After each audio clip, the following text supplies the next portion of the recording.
Bonsoir, chers auditeurs, chères auditrices. Ce soir, j'aurai le plaisir de vous présenter un nouveau conte extrait de Mille et une nuits, sous le titre Histoire du pêcheur avec les frites ou les frites. Voilà, c'est parti. Allongez-vous sur votre lit, reposez-vous bien, éteignez les lumières et prêtez-moi vos oreilles. Il m'est parvenu, ô roi fortuné, qu'il y avait un pêcheur, homme très avancé en âge, marié, père de 3 enfants et très pauvre de son état. Il avait coutume de jeter son filet 4 fois par jour, rien de plus. Or un jour, d'entre les jours, à l'heure de midi, il alla au bord de la mer, déposa son panier, jeta son filet et patienta jusqu'à ce que le filet allât reposer au fond de l'eau. Alors, il rassembla les fils et trouva le filet fort pesant et ne réussit pas à le tirer à lui. Il porta alors le bout à terre et l'attacha à un pieu enfoncé en terre. Puis, il se dévêtit, plongea dans l'eau autour du filet et ne cessa de se débattre qu'il ne l'eût fait sortir. Il se réjouit, se rhabilla et s'étant approché du filet, il y trouva un âne mort. À cette vue, il se désola et dit: Il y a de puissance et de force qu'en Allah, le Très-Haut, le Tout-Puissant. Puis il dit: Mais en vérité, ce don d'Allah est étonnant. Et il récita ce vers: Ô plongeur, tu roules dans les ténèbres de la nuit et la perdition, aveuglement. Va, cesse les travaux pénibles, car la fortune n'aime pas le mouvement. Puis il retira le filet, en exprima l'eau, et lorsqu'il eut fini de l'exprimer, il étendit ce filet, puis il descendit dans l'eau et dit: Au nom d'Allah, et jeta de nouveau le filet dans l'eau et attendit que le filet eût touché le fond. Il essaya alors de le retirer, mais il constata que le filet était trop pesant et adhérait encore plus au fond que la première fois.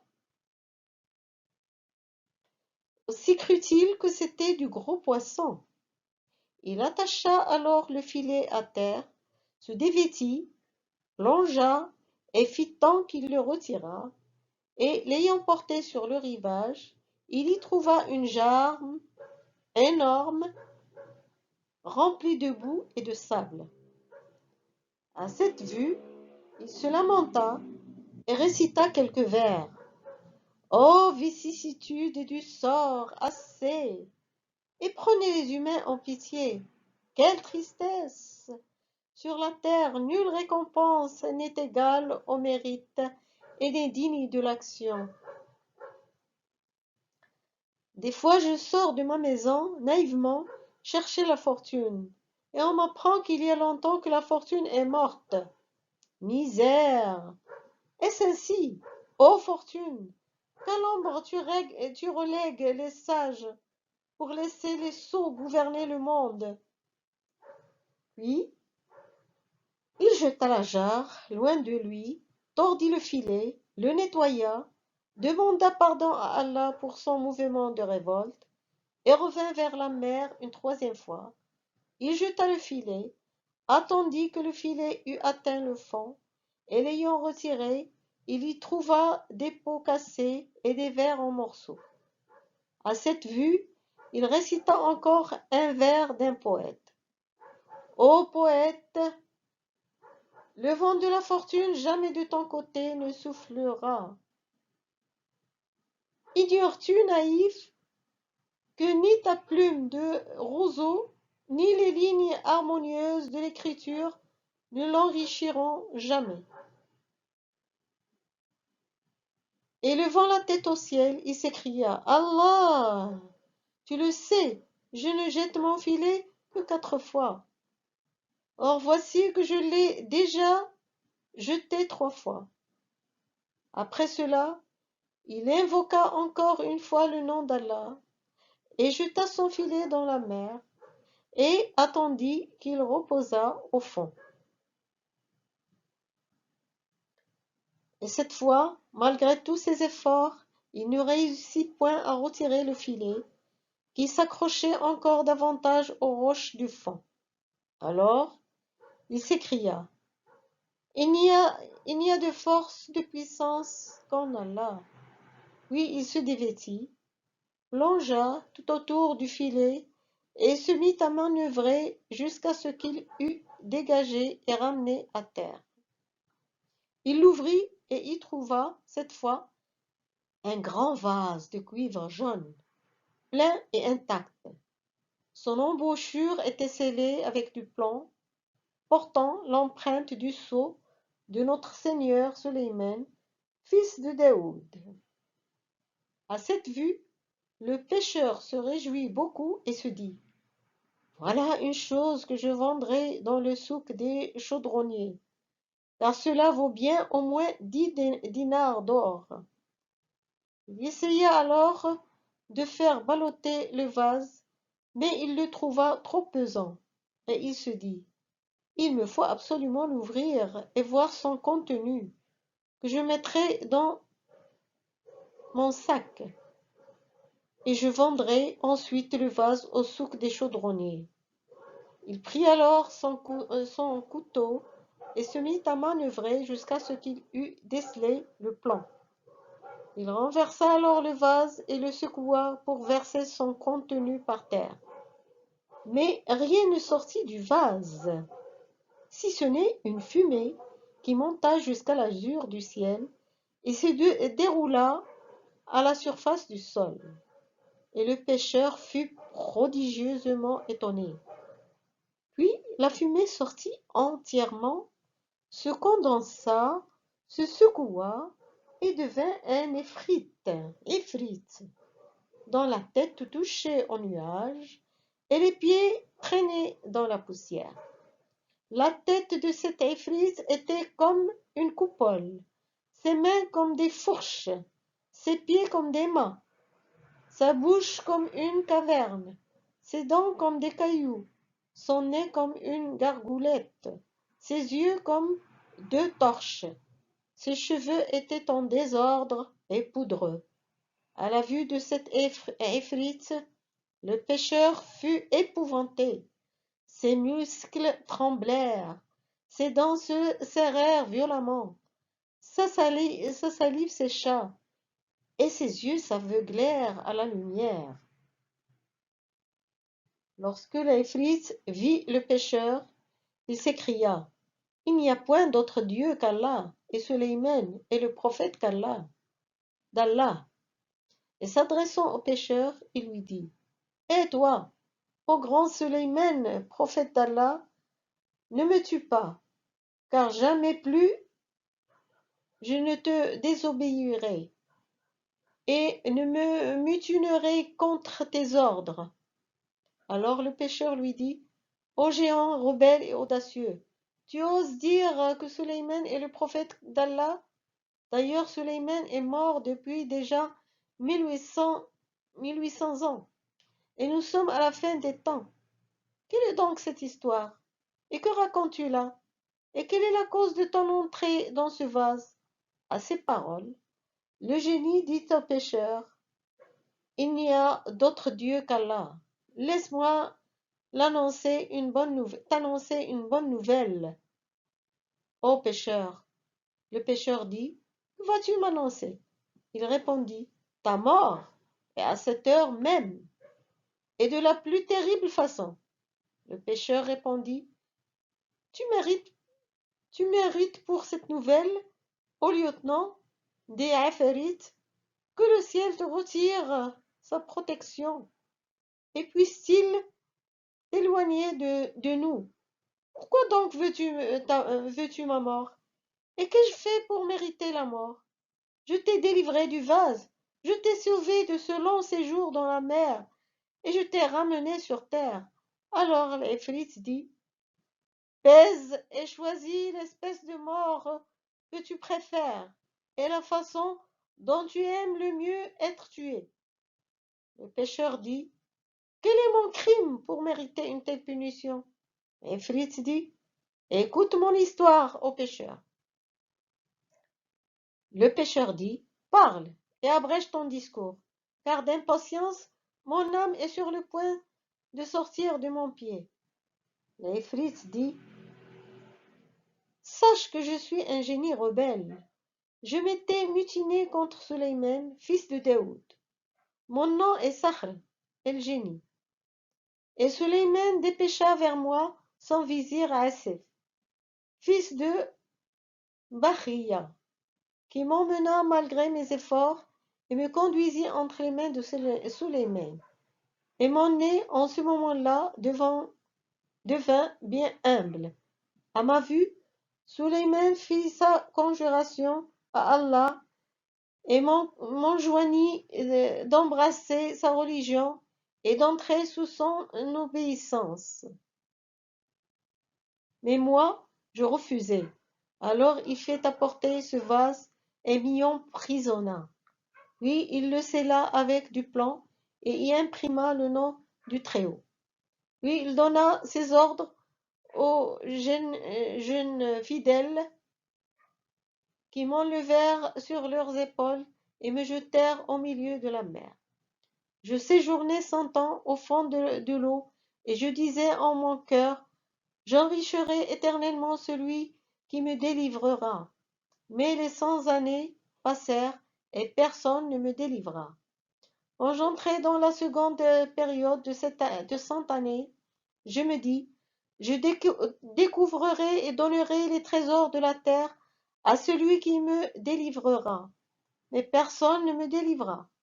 Et 400 années s'écoulèrent, et je me dis, j'accorderai 3 choses à celui qui me délivrera, mais personne ne me délivra.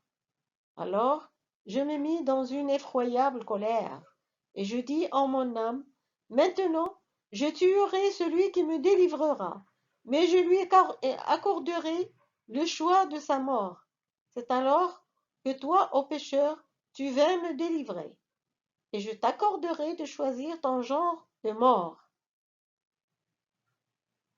À ces paroles de l'Ifrit, le pécheur dit, ô Allah, quelle chose prodigieuse! Il a fallu que ce fût juste moi qui l'ai délivré. Ô Ifrit, fais-moi grâce et Allah te le rendra. Mais si tu me fais périr, Allah te suscitera quelqu'un pour te faire périr à ton tour. Alors l'Ifrit lui dit, mais si je veux te tuer, c'est justement parce que tu m'as délivré. Et le pécheur dit, ô cher des Ifrit, est-ce ainsi que tu me rends le mal pour le bien? Aussi le proverbe ne ment point. Et le pécheur récita des vers sur ce sujet. Veux-tu goûter à l'amertume des choses? Sois bon et serviable. Oui, je te le jure, sur ma vie, les scélérats ignorent toute gratitude. Si tu le veux, essaie, et ton sort sera celui de la pauvre Magir, mère d'Amer. Mais l'Ifrit lui dit, assez abusé des paroles, sache qu'il me faut absolument ta mort.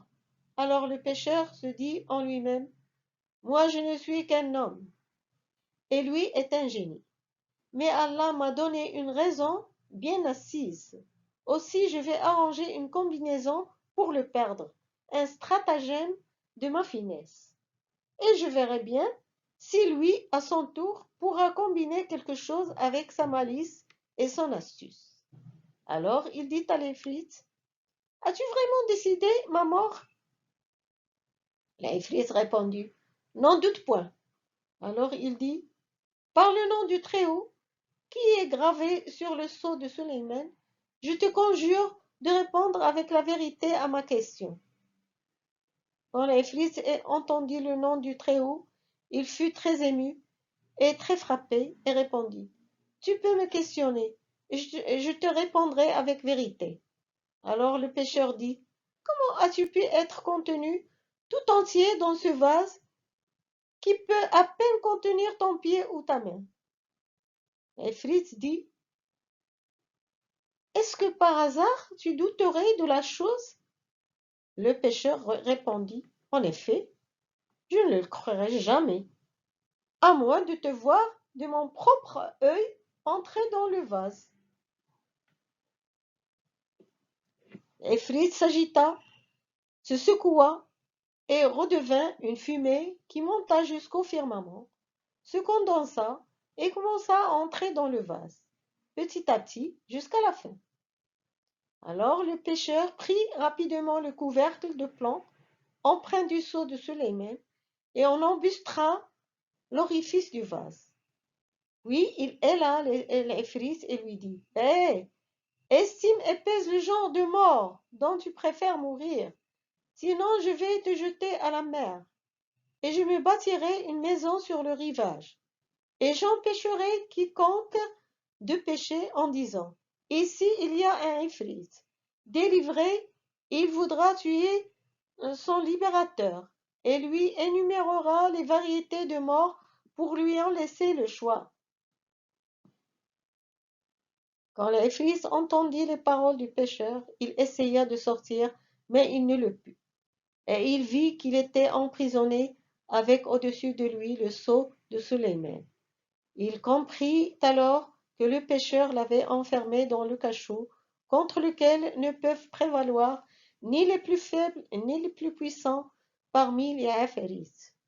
Et comprenant que le pêcheur le portait du côté de la mer, il dit: Non, non. Et le pêcheur dit: Il faut, oh, il faut. Alors le génie commença à adoucir ses termes, et il se soumit et dit: Ô pêcheur, que vas-tu faire de moi? Il dit: Te jeter à la mer. Car si tu as séjourné 1800 ans, moi je vais t'y fixer jusqu'à l'heure du jugement. Car ne t'ai-je pas prié de me conserver pour qu'Allah te conservât, et de ne pas me tuer pour qu'Allah ne te tuât point? Or tu as repoussé ma prière, et tu as agi avec scélératesse. Alors Allah t'a livré entre mes mains, et je n'ai nul remords de te trahir. Alors l'Ifrit dit: Ouvre-moi le vase, et je te comblerai de bienfaits. Il répondit: Tu mens, ô maudit. D'ailleurs, entre toi et moi, il se passera exactement ce qui s'est passé entre le vizir du roi Lounan et le médecin Rouyan. Et l'Ifrit dit: Mais qu'était le vizir du roi Lounan et le médecin Rouyan? Et quelle est cette histoire? Mais à ce moment, Scheherazade vit apparaître le matin et cessa les paroles permises. وسكتت شهرزاد وأدرك شهرزاد الصباح فسكتت عن الكلام المباح. C'est comme ça qu'il terminait chaque jour son récit pour laisser le roi en suspense et pour le reprendre le lendemain et ainsi assurer sa survie. Voilà pour cet épisode. Si vous avez aimé mon histoire, abonnez-vous à ma chaîne. Passez une nuit agréable et paisible et à très bientôt.